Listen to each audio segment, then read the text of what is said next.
بۆ هەموو ئەو کەسانەی کە سحریان لێکراوە ئەگەر ئەو خەوت بینی نیشانە و هێمای ئەوەیە سحرەکەت بەتاڵ بۆتەوە و سپاسی خوای پەروەردگار بکە.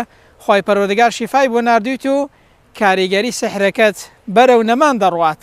ئەو کەسانەی کە سحریان لێکراوە ئەگەر لە خەودا ببینن قورئان دەخوێنن ئەو خەوە بە ئیزنی خوای پەروەردگار نیشانە و هێمای بەتاڵبوونەوەی سحرەکەیانە و نیشانە و هێمای ئەوەیە وردە وردە کاریگەری ئەو سحریان لەسەر نامێنێت، چونکە سحریش دوای وەرگرتنی چارەسەر و شیفا لە لای خوای پەروەردگار تا ماوەیە کاریگەریەکەی هەردەمێنێت، بەڵام وردە وردە کاریگەریەکەی بەرەو نەمان دەڕوات.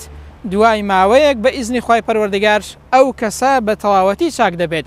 جا ئەگەر ئەو کەسانەی کە سحریان لێکراوە لە خەودا بینیان کە قورئان دەخوێنن ئەو خەوە وەکو موژدەیەک وایە نیشانە و هێمای بەتاڵبوونەوەی سحرەکە و نەمانی کاریگەری ئەو سحرەیە.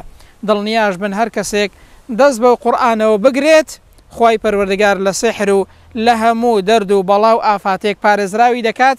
بە تایبەتی سوورەتی بەقەڕە پێغمبەر فەرموویەتی صلی الله علیه وسلم سوورەتی بەقەڕە بخوێنن، چونکە هەر کەسێک سوورەتی بەقەڕە بخوێنێت خوای پەروەردگار لە سحر پارێزراوی دەکات و لە هەر بەڵاو ئافاتێکی دیکەش خوای پەروەردگار پارێزراوی دەکات. خوای گەورە بە لوتف و کەڕەمی خۆی لە سحر و لە هەر دەرد و بەڵاو ئافاتێک هەموو موسڵمانان پارێزراو بکات.